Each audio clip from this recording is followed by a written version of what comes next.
Gracias, Principal Ellison. Thank you, Principal Ellison. I'd like to now introduce our Alderman from District Ward 4. Quiero presentarles a nuestro concejal del Distrito 4, que incluye el Robert Crown Center, Donald Wilson. Él está aquí con nosotros hoy para compartir con nosotros sobre el orador principal de nuestro evento. Our next guest is Alderman Don Wilson of the 4th Ward, which includes the Robert Crown Center. He's here with us today to share with us about our today's event, today's keynote speaker. I apologize.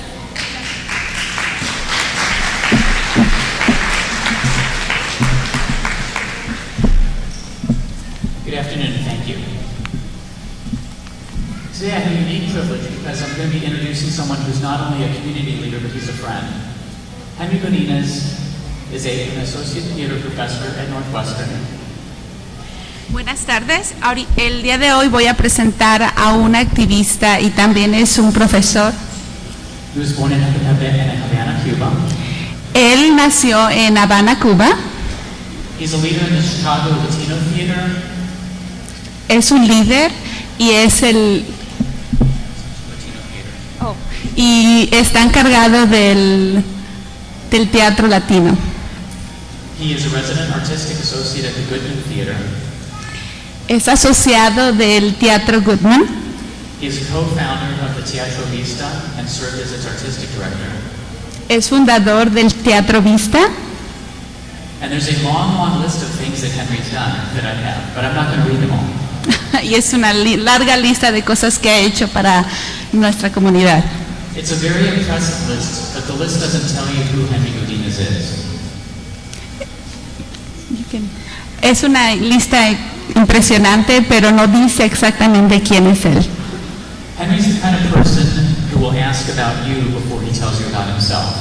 Es una persona que te pregunta acerca de ti antes de que empiece a hablar acerca de él. Several years ago, we were visiting with Henry at his home, and he took out a phone book that he had discovered on a trip. Algunos años atrás estaba en su casa y sacó un libro de teléfonos. He had found this phone book on a trip to Cuba. Encontró este libro en un viaje a Cuba. Henry is engaged in a lot of cultural exchanges and travels quite a bit to facilitate those cultural exchanges. Él participa en cambios culturales. And this phone book, I believe, was from the 60s. Y este libro era de los años 60. Now, what occurred to me was that all of these decades later, Henry is now visiting Cuba and finding this Havana telephone book all of these decades later. Y ahora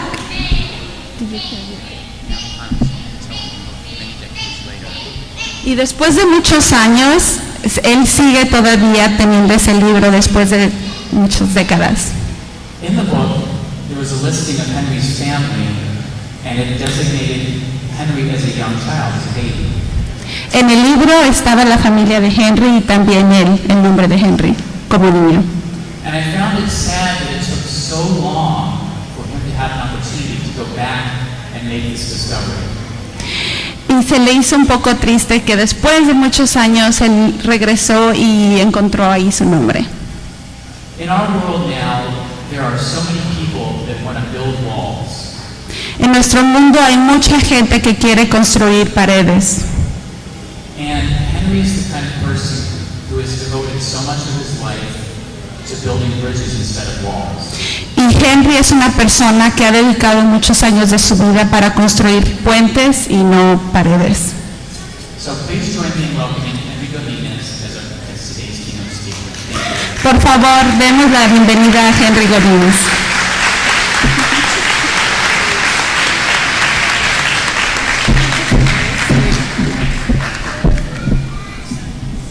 Hola, buenas tardes.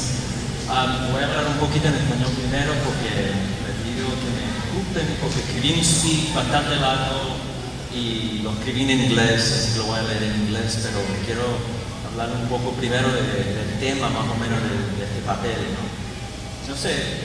No sé cuánta gente entiende inglés o solamente pero bueno, voy a hablar un poco sobre la necesidad, como dice el alcalde, de representar nuestra comunidad en la vida civil de no solamente Evanston, por el estado y el país entero, ¿no? Y mucha gente ya han hablado de los valores que tenemos como hispanos, familiares, y eso lo tenemos que representar en el gobierno de esta ciudad, de este país.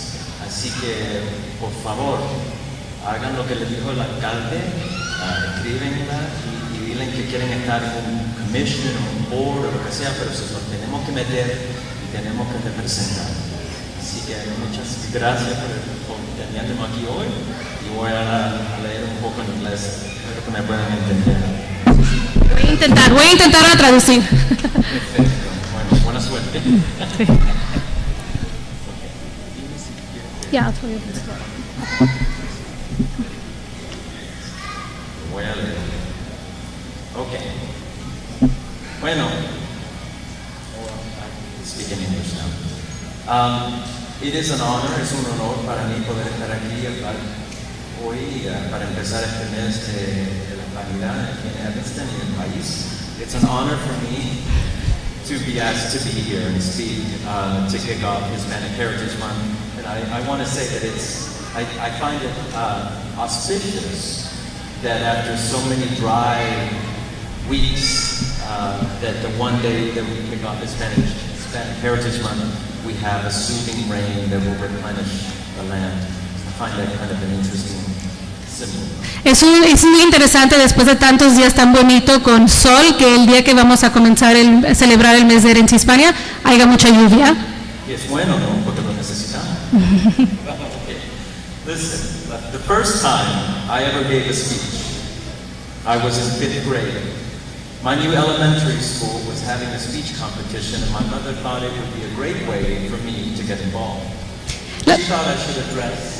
La primera vez que fui un orador fue en el 5º grado. La maestra nos pidió que diéramos una oración, una plática.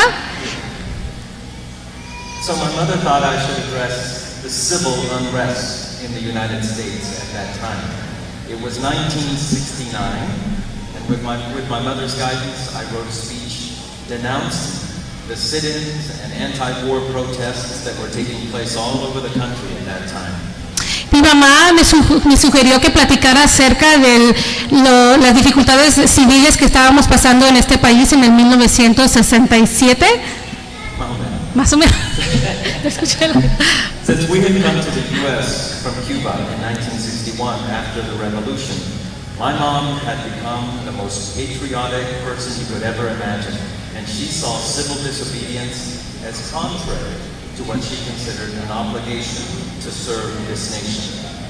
Después que llegamos de Cuba, mi mamá se fue muy patriótica aquí con Estados Unidos. Ella pensó que era nuestra obligación para luchar por los derechos.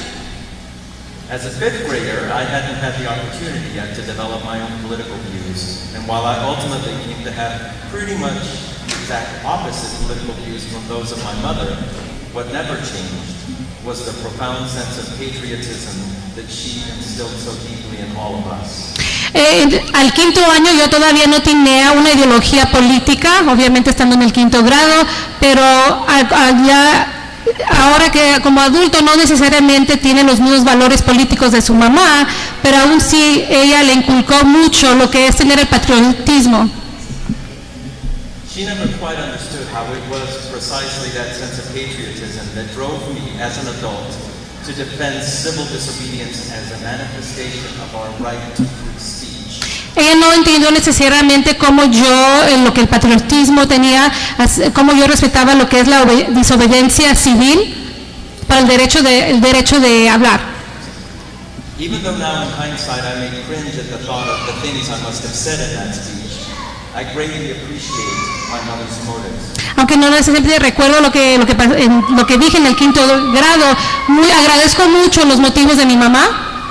In contemplating this year's national theme for Hispanic Heritage Month, serving and leading our nation with pride and honor, it's no wonder that I immediately thought of my mother in that first speech. contemplando lo que el tema de este mes de herencia, que es sirviendo a otros y sirviendo a otros, me recordé de esa plática de mi mamá, la que vi en el 5º grado. My mother never took for granted the opportunities that this country offered her and her family, and she developed a ferocious sense of obligation to her new home. She came to this country with basically nothing after spending half of her life in a comfortable, upper-middle-class Cuban society. And then, here, she worked 2 jobs as a single mom until all 10 of her children had graduated from high school. Sí, ¿lo puedes traducir? Okay. Hazlo mejor. Bueno, que mi mamá siempre pensó que lo que este país le había dado era tan importante. Ella en Cuba nunca trabajó un día en su vida entera. Y cuando venimos a este país, desde que el día que llegó, trabajó 2 trabajos, toda su vida, hasta que todos los 10 de nosotros, los hijos, habíamos salido de high school. The way she lived her life, her devotion to her family through incredibly difficult times, and her determination to afford her family every opportunity to succeed are, to me, the epitome of the word service. Through her selfless devotion to serving her family, she also taught me the true meaning of leadership. She led by example. As the second to youngest of those 10 children, I think observing the way she lived her life is what has always driven me to serve, and when beneficial to a worthy cause or the community, to lead. Yo creo que porque yo, como niño, vi lo que estaba haciendo mi mamá todos los días, apoyando a la familia, trabajando tan duro para que nosotros pudiéramos tener la oportunidad de avanzar. Por eso que yo en mi vida he tenido el impulso de tratar de ayudar a la comunidad y hacer lo que yo pueda, ¿no? The first time I ever gave a speech was in 5th grade. That's the beginning of the speech. That's what I get for double-sided. My mother didn't teach me all these values by serving the poor or the disadvantaged. She didn't have the time. She didn't do it by being a high-powered CEO or politician or even a brownie leader. She instilled the importance of leadership and service in me by quietly setting an example as she led and served her family, and especially in the way she proudly participated in the civic rights and privileges her new country afforded her, especially by voting. She became an American citizen before most of her kids had, because she wanted us to really understand what it meant and take personal responsibility for such a momentous choice. So I became a proud bicentennial citizen in 1976, the year I graduated from high school. As an adult, I may not always be proud of the things my country does, but I am always proud of what it stands for, and more importantly, the possibilities it allows.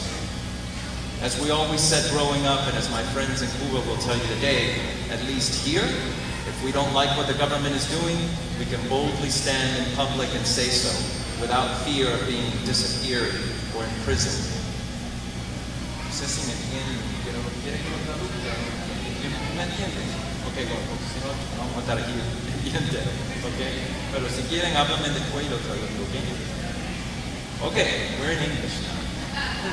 So when I look at this year's national theme for Hispanic Heritage Month, through the lens of the example my mother set for me, I see it as a mandate that begins in the home, in la casa, by celebrating at home and in public the values that we as Latinos traditionally hold dear: family, community, hard work, and faith. By instilling those values in our children and simply encouraging them to allow those values to guide them at school, at work, and at play. That's not to say that the Latino community should also encourage our children to become leaders in business, and politics, and the arts, or that we shouldn't directly serve this country on every civic level. Changing demographics make it clear that in coming years, Latinos will become more than a minority in this country, and we must assume our fair share of responsibility through service and leadership. We must become stewards of our environment to ensure that our children have clean air to breathe, safe food to eat, and protected wilderness areas in which to enjoy the wonders of nature. The Constitution of the United States is grounded in the idea of governance through representation. And if we as a community want to have a voice in our governments, we must represent. We need to cultivate congressmen, congresswomen, senators, mayors, aldermen, governors, and even a Latino president someday. Okay?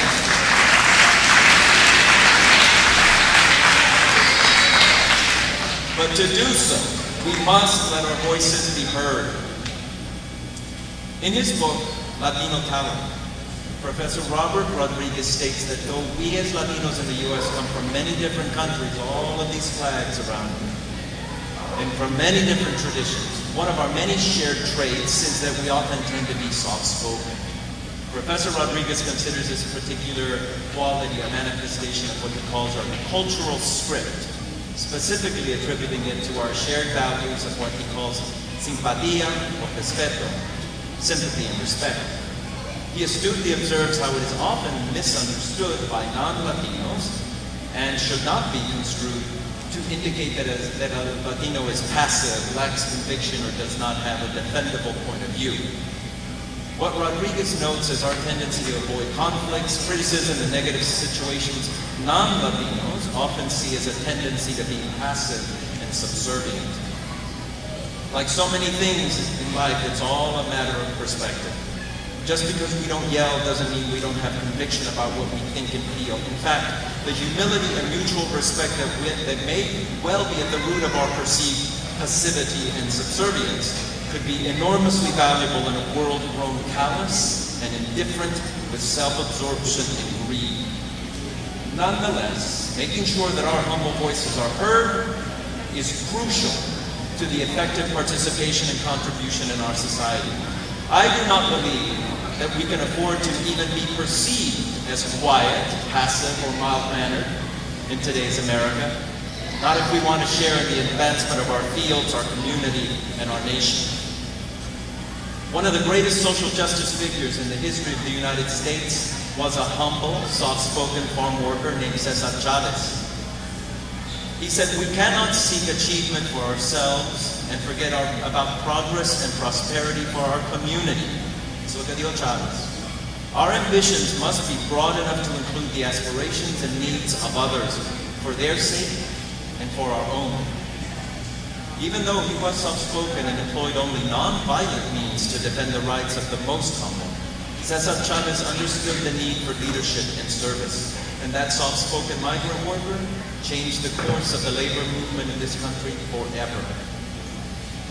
Over 20 years ago, I embarked on a journey of cultural self-discovery when I helped start a theater company called Teatro Vista. I was the company's first artistic director, and our mission was to produce beautiful and important new Latino plays that we felt were universal, and in so doing, bridge the gap between Latino and non-Latino audiences. Eventually, that led to us co-producing a play with the Goodman Theater, and at the time, I was criticized by many members of our own community for selling out by working with a big white theater downtown. But I strongly believed that these great new plays, our stories, needed to be told downtown, that our community had a right to be represented at the most significant cultural institutions in the city of Chicago, as well as in our own communities. I also believe that Latino actors, writers, designers, and directors deserved opportunities to work at the highest levels in our field and get paid a living wage for doing so. I was very clear that the only way to ensure those opportunities was to have representation at the top, a voice on the inside. I didn't believe then, and I don't believe now, that you have to lose touch with your roots to represent and contribute at the highest levels of the mainstream. I didn't and still don't believe in placing myself in a box. And I don't believe we should do that we should allow anyone to do that to us by defining who we are. But beyond all of that was and is a fundamental belief that the future is not one where we continue to marginalize ourselves, especially if doing so comes from some misconception that no one should share in our stories or in our culture but us. That somehow by participating in the broader American culture that we compromise our identities and traditions. that we need to, out of fear or jealousy or resentment, exclude ourselves from participating in any kind of dialogue outside of our own community. To me, that is not the future. To me, the future is one of inclusion, where someday there won't be great Latino plays or great Latino actors or directors, just great plays, directors and actors that just happen to be Latinos. My idealized future is one where we identify people first and foremost as good human beings, period. To me, there's hope in that, because I firmly believe that the more we focus on our similarities as human beings, rather than our differences, the less likely we are to perpetuate stereotypes and ignorance and prejudice, and the more likely we are as human beings to confront the fundamental issues that affect us all.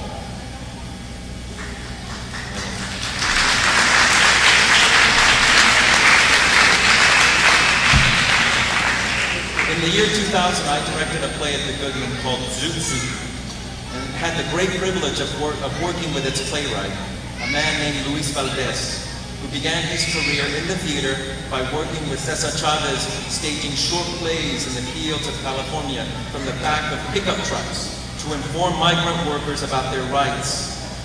A son of migrant workers himself, Luis was inspired by Cesar Chavez to become an artistic leader and serve his community. Luis, in turn, greatly inspired me to do what I do. That is the nature of service and leadership. It's the action of the pebble in the pond, the ripples always radiating out, and you never know how far those ripples will extend. The important thing is to make sure that pebbles are being dropped in the pond. Does this all sound too idealistic? Maybe. But what's the point of striving for anything else? Maybe it's only my own personal way of reconciling who I am as a human being straddling two cultures. While I am idealistic, I also know we must not be naive or gullible, and neglect to guard against those who would abuse or manipulate power and authority. Lord knows that most of our native countries have been plagued by plenty of that. So we must be careful to learn from the injustices that many of our parents and grandparents were subjected to in the past in order to prevent them from being repeated in the future. That is why we must engage ourselves in every aspect of life in this country, of this state, and right here in Evanston, by carrying our heritage with us anywhere and everywhere. We need not fear that somehow we'll lose track of who we are. We have a wealth of cultural heritage and generations of ancestral experience that can only enrich and strengthen us as a united community. Throughout the history of this country, every new wave of immigrants has added their own rich and particular texture to the tapestry of this nation. Considering what the numbers tell us about the future, we Latinos must continue to weave the threads of our rich cultural traditions into the fabric of this country with pride and honor. As Cesar Chavez once said, we need to help students and parents cherish and preserve the ethnic and cultural diversity that nourishes and strengthens this community